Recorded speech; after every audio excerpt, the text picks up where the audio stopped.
It is Thursday, April 13th, 2023. Welcome to another edition of Baseball Today. That is my man, Trevor Plouffe. I am Chris Rose, producer Dan, along for the ride as well. Before we get into our 5 hard-hitting and somewhat easygoing topics, I guess it's a combination of the two, let's start with a tip of the cap, including to one of your former teammates who had quite the journey to make it to the show. Yeah, Michael Tonkin, back in the day, 2016 with the Twins. I think we played it for a couple different years there. A hard-throwing reliever, I believe is brother-in-law of Jason Kubel also, which is kind of a cool thing. He was gone. He was in Japan. He went to Mexico. He played indie ball. He's been in AAA. And then all of a sudden last night, I see his name in the box score for the Braves. 3 innings pitched, really saved him from having to use more of their bullpen. And dude, like his quotes after the game are really cool. He's like, this is what I've been working for. There are times where I didn't think it was going to happen, but he's back in the big leagues on a really good club. And I think that's a cool story. So I definitely wanted to shout him out. So Mike. Yeah, absolutely. Congrats. I love stories like that because I always ask, when I'm fortunate enough to run into guests on the Rose rotation who have had kind of that crazy journey to get to the bigs or get back to the mountaintop or whatever it may be. One of the questions I always ask is, why didn't you quit? I remember asking Stephen Vogt that, who didn't make his big league debut to almost 28 years old and all that sort of stuff. And he's like, God, that is a really tough question. It's a great question. So I always love hearing stories like that. And that's why I wanted to get it in the show. Also to one of our brethren here at John Boy Media, Ian Happ got a 3-year, $61 million extension. It might not be the 9 figures you were predicting, but he is happy to remain at a place that he has called home his entire career. He has really kind of changed his role ever since he first got up to the big league club. He was around a ton of veterans that had won World Series. Now he's like the dude in town. I called for 9 figures because I thought the years were going to be a little bit more than that. He actually beat my AAV. So it's like kind of a win-win there. He gets 3 years, 61, I believe it is. And I texted him last night. I said, dude, you deserve every penny. Like, I had him on my show Sequence way back when, and he was explaining to me like how they were like sending him up and down. And I was looking at his numbers and I was like, how are they sending you down? And he's persevered through some things there in Chicago. And like you said, he's become a leader and he's had to change his role and do all these different things, but he's a guy that you want to give a contract to, that you want around the clubhouse. Yep. He's so professional, approaches everything the right way. So yeah, congrats Happer, man. That's freaking awesome. We know who's buying beers at the holiday party for John Boy Media. Continue to listen to The Compound, by the way. All right, let's get our show going. The reason I'm donning a Phillies cap is because of the amazing news I saw yesterday while I was busy moving our oldest son in San Diego, that Bryce Harper has been working out several times at first base. We know he's coming back from the Tommy John, and the outfield is probably out until September, if at all. But you get him on the field where they have no Rhys Hoskins for the rest of the year, where Derek Hall's out the next 2 months because of thumb surgery. How big a story is this? It could end up being a big story. I'm still curious to see if they're going to go through with it because, look, man, I tell people this all the time. You can't just like throw someone out there at first base. Like there's a lot of intricacies of that position. It's not like Little League. You just put the big dude over there. But a guy like Bryce Harper and having Dickerson as his infield coach, like the tenacity that both of those guys have together, I could see them really working on this until it could happen. And if it does end up happening, a couple different things. First of all, a superstar like Bryce Harper coming to management and saying, I want to do this because it's going to help the team is awesome. Yeah. I talked yesterday about Garrett Cole being like the perfect ace for your team, worth every penny. Does everything the right way. I mean, the same goes for Bryce Harper. Like, can you imagine like that deal looks better and better and better every single day. I know he's been hurt and needs to get on the field, but having a superstar like that come to you to help the team, having to work like that, I think is awesome. And if he does end up playing first base, I think it'll help their, roster flexibility. You have guys shuttling in, mixing a DH. Maybe you go out and get someone at the deadline and put Schwarber or Castellanos at DH. It just kind of opens up things for Thompson there. I think it's incredible. I hope it comes to fruition, and I hope we see Harper making some diving plays and some plays on bunts and stuff like that, because we'll have to, give him even a bigger pat on the back. And we love Bryce here, but if you do that and you change positions mid-season, it's pretty cool. Can I put a request in already, even though none of this has happened? Sure. I want to mic him up for the first game back at first base because I want to hear everybody else's reaction when they get down there. Yeah, I mean, it'd be great. He'd be nervous. I bet he'd like not want to talk to people because when you get out there, it's a whole different situation. You do whatever you want in practice, but then your head's spinning. I got to hold this guy on. Are they going to bunt? Am I the cut for this position? Like, there's so many things going on. I bet you he'd be like nervous, looking all around. Right. Well, I think that it makes a ton of sense when you sit and think about it. We know he's an exceptional athlete. Could he figure it out eventually at first base? Sure, he probably could. I mean, it's Kobe Clemens over there right now. Bohm is getting switched kind of in the middle of games. Sometimes they'll put Sosa at third. He'll switch on over to first, that sort of stuff. I don't think it's great for the Phillies. I don't know what sort of first base options there would be to trade for.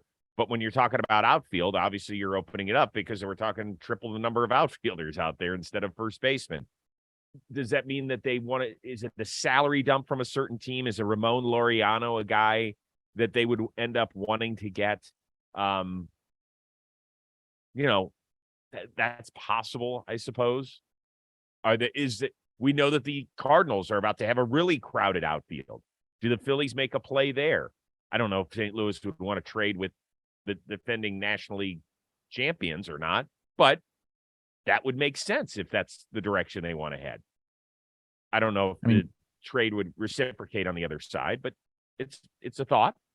Yeah, I mean, obviously it improves your outfield defense if you can get Castellanos or Schwarber into that DH role and put somebody else out there that can play a little bit of defense. So I think it's a cool situation all around. I'm not sure it's 100% going to happen because Bryce has to pass, all these different tests before they get any game action out of them. But if it does, like I said, man, hats off to Bryce. So obviously it's a huge story, whether it's just a fun one or there's some more substance to it. And it's something that we'll be keeping our eye on over the next several weeks because he was never put on the 60-day list. Mm-hmm. So that means he could be back earlier than the end of May, which would be something awesome.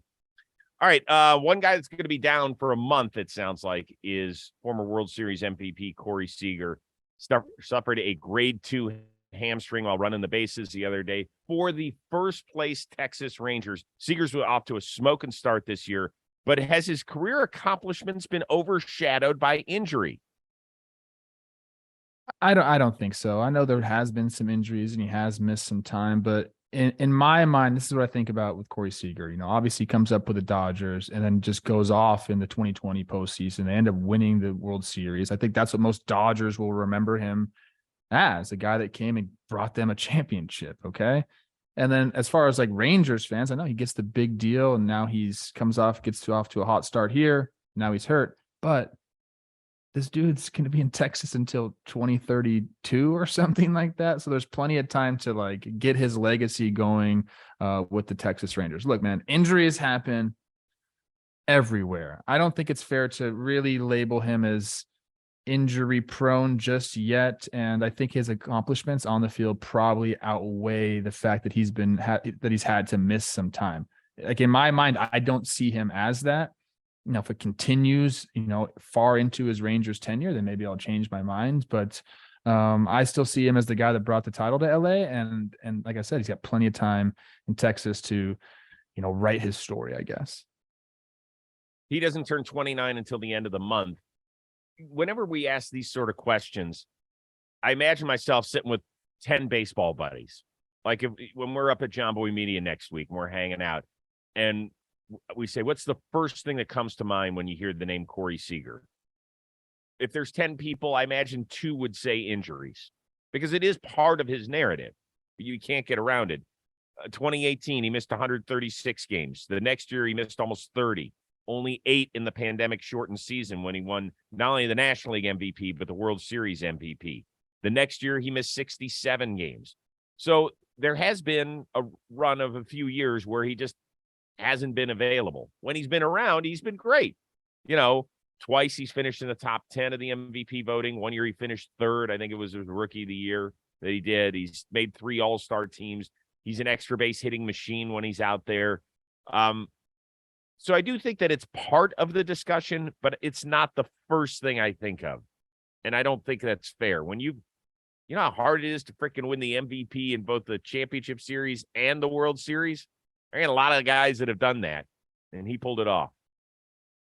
Yeah, like I said, I just don't associate him with that yet. I know he's missed some time, but he's not a guy that I just say, oh yeah, he's injured all the time. I see him as a really good player that went to Texas. For me, this is what I think about Corey Seager. Okay, this is the truth because I'm in LA. Wish he was still in LA. I think a lot of Dodgers fans do. I think of him as like almost like a Chris Bryant. Like you went to Colorado, and I think of Corey Seager. You went to Texas. Now Texas is in a completely different realm than Colorado is, but at the time they really weren't. You know, they brought in him and Simeon, and then we were like, what's going to happen? Now, obviously, they've done a lot more since then, and now they're off to a hot start. You bring in Jacob deGrom, you're going to change my mind on some things.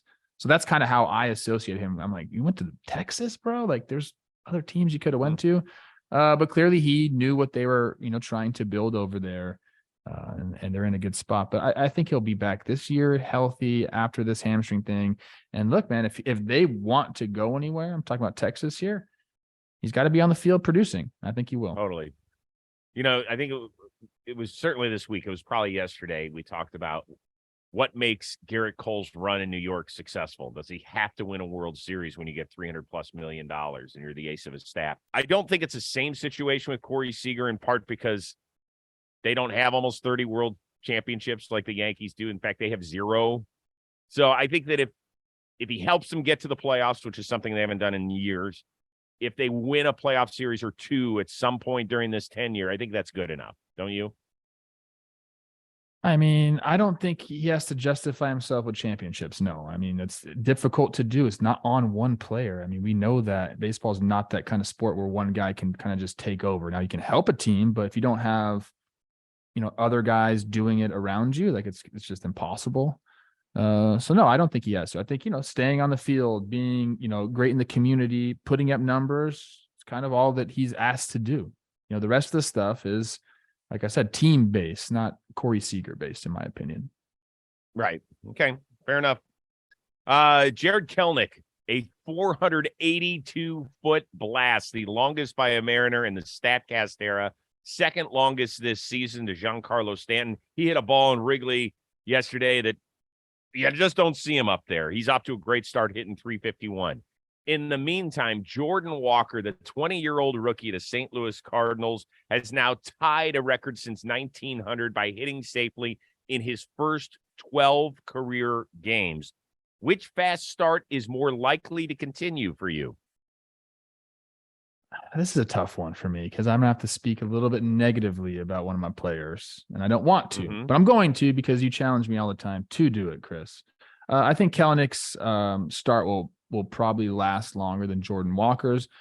He's gone through the struggles already, and he's made adjustments. I was going through some video of him last year. He had like 5 different, I'm talking about, Kelenic now. He has like 5 different stances, like trying to make adjustments, trying to figure things out. And like none of them really worked. I think last September he hit some homers or something like that. But for the most part, it just was really bad last year.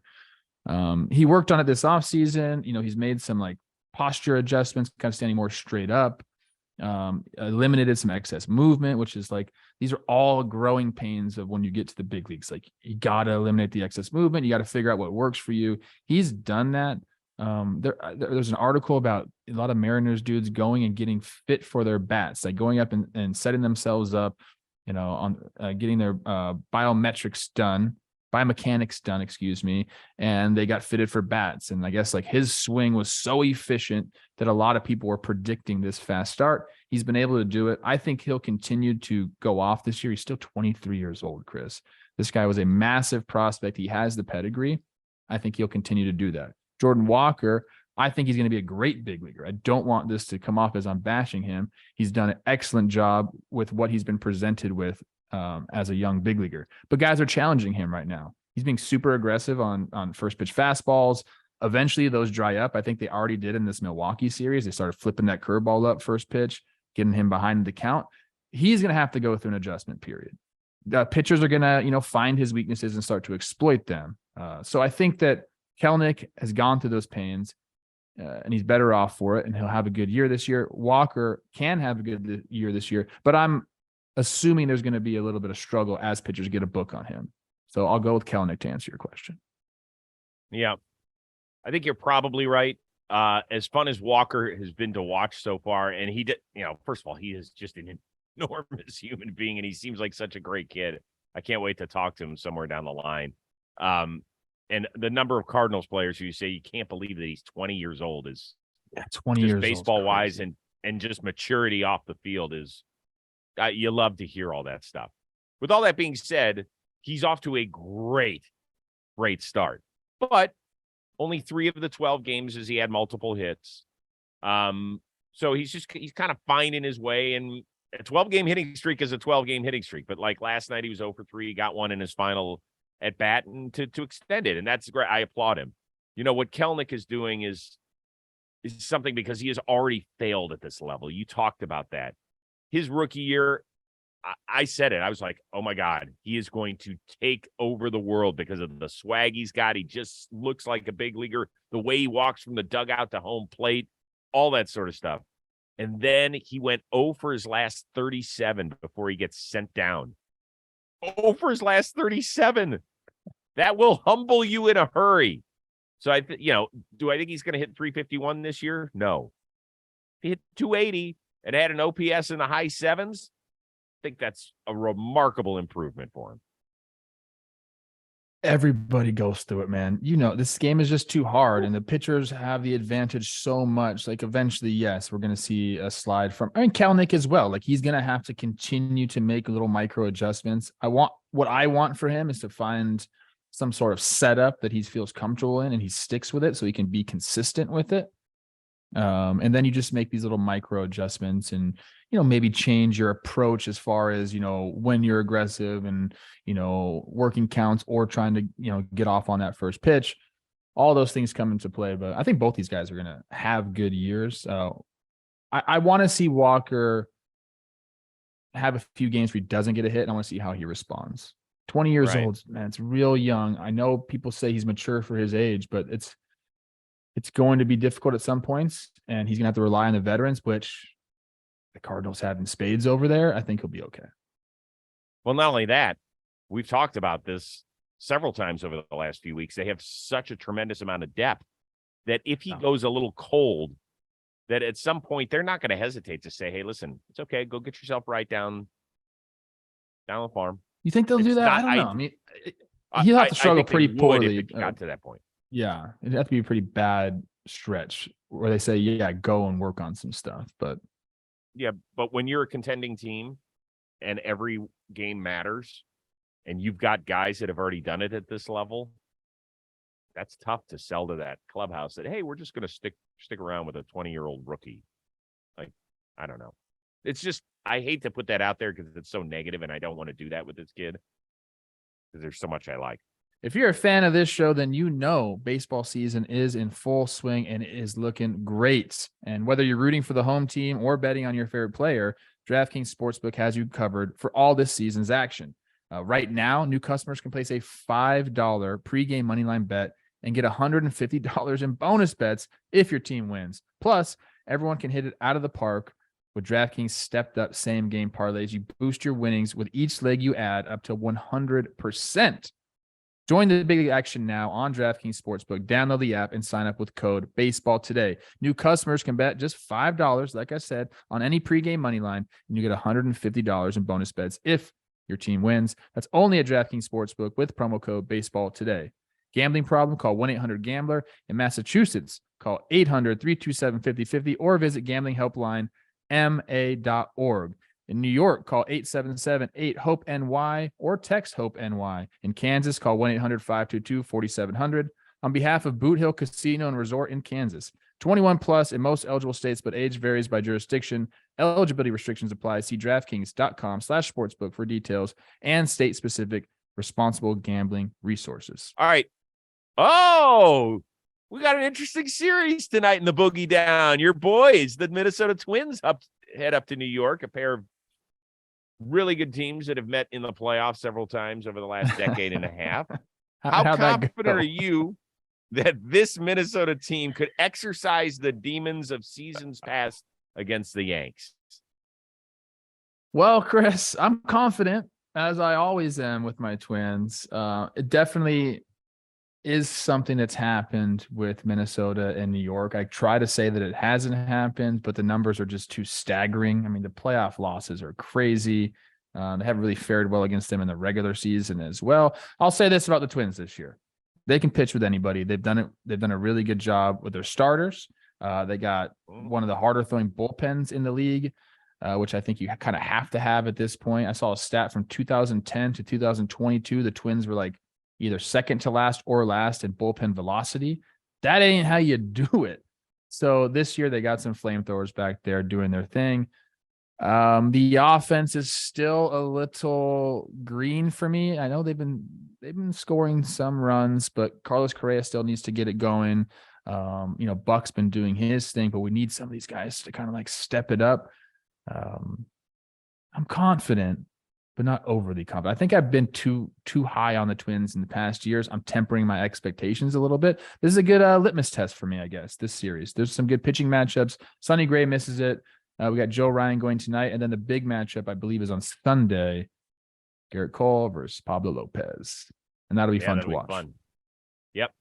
I think it's a big series. You talked about the pitching, just some of the stats out there. The Twins are second in the league in ERA, second in strikeouts, fewest walks in the American League, tied for first in WHIP. If you're into any of those numbers, those are all pretty good. The nice thing is that nobody has gone on the shelf, right? That has been the question mark with these guys, right? Is Sonny Gray going to make it the whole year? Maeda looks like he has bounced back very nicely from his arm issues. But some of these guys have a track record of not making it all the way through the season.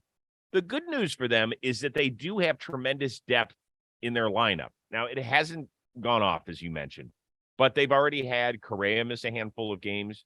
Kepler, Gallo hasn't played since the home opener.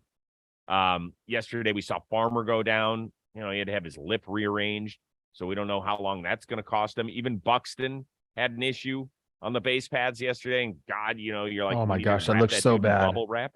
That looks so bad. Right.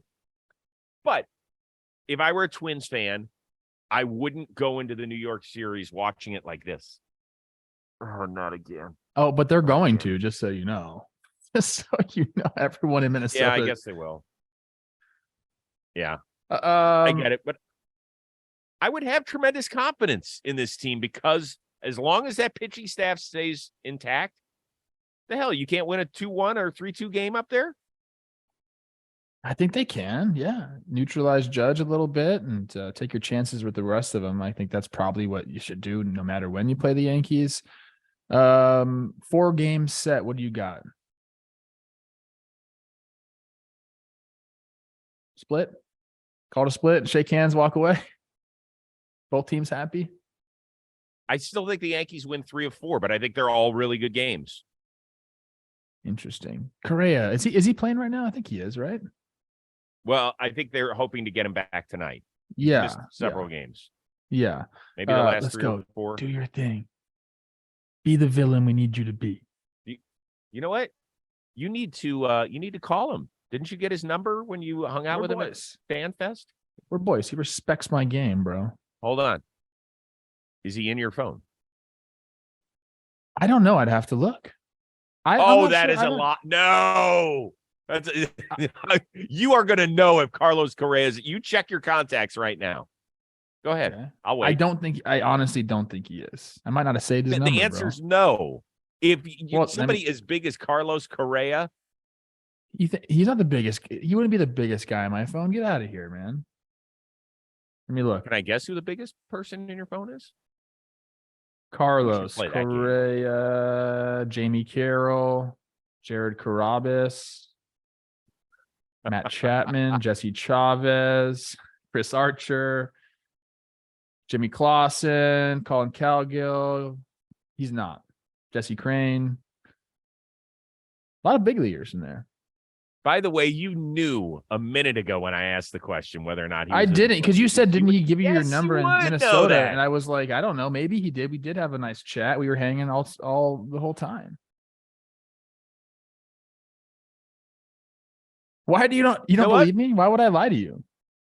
We'll have a phone off one time. We'll see how we do with each other's phones. That'd Here's be the thing. fun. I have so many people's numbers and I hate it. I only talk to like 4 people. So I'm serious. A couple group chats and my wife is about all I talk to. Oh my God. Before we get out of here on the YouTube and the podcast side of things, Dodgers end up getting it done. Max Muncy, a couple more homers up there in San Francisco. My God, the Giants should just trade for him. Doesn't matter whether they play Max Muncy, just so that they don't have to face him up in San Francisco. 2 multi-homer games up there. Jeez. But the big deal was Taylor Rogers. Didn't record an out, walked all 4 guys he faced, and then he threw his glove out in the trash can. Have you ever seen something like this? And what were your thoughts? First of all, I love Taylor Rogers. He's an incredible person, very funny. And this kind of like doesn't surprise me. I feel like it kind of goes along with his personality. 4 consecutive batters, obviously not happy with it, Chris. And it's not his fault. It's the glove's fault. There's no doubt about that. So throw that thing away. I've done stuff like this quite a bit, man, where you just feel like it ain't working, so you got to change it up. I've taken my batting gloves, my bat, and just said, here, just take these. But I would give them away to a fan. I wouldn't throw them away. So like, I feel like he probably went. I bet you he went back and got the glove, or someone got the glove out for him and was like, hey man, like let's do something different with this, not throw it away. But it's a great visual, and like I said, it really kind of matches his personality because he's sneaky funny. Which is great, except I really wanted to see him like spaz out on top of it. It was just so nice. It was like he was putting a tray away when you go and eat somewhere, you know, and you're like, okay, I'll just put the tray away nicely. Here you go. I'll help you out. I wanted to see him go and fire that freaking piece of leather into the trash can. Like some of the most hilarious moments over the last decade or decade and a half. Remember Ted Lilly? Was it in the playoff game where he gave up the home run and he slammed his mitt down on? He was so pissed off the minute the ball left the bat, he slammed it down. I think that was out in Arizona or something. Cliff Lee, who eventually won a Cy Young for my Cleveland team, I think it was up in Toronto where he pitched shitty and they pulled him out of the game and he fired his mitt like 30 rows into the stands. Just threw it into like, I love stuff like that. This one, though, he was just so sweet. He was like, he was recycling. Telling you, that's his personality. Sneaky, funny, quiet, and you know, when he says something, you're like, oh man, what's up? I imagine it's been a tough road for him. Neither of his stops last year in San Diego nor Milwaukee were great. His save numbers were good in San Diego, but overall his metrics weren't good. And then the stop in Milwaukee, not good. He ended up getting a good deal. I'm happy for him, but he's got to get back going because he just hasn't been the same guy we saw during a really good run in Minnesota. Yeah, he'll work though. That's the one thing. Like you put him with the Giants and what they can do with development and finding, you know, what people do, their positives. Like he'll put the work in. So I don't doubt that he'll have some sort of bounce back from this. Cool. All right, man. You're back at it on Talking Baseball on Friday, and then we are doing the same thing here on Baseball Today.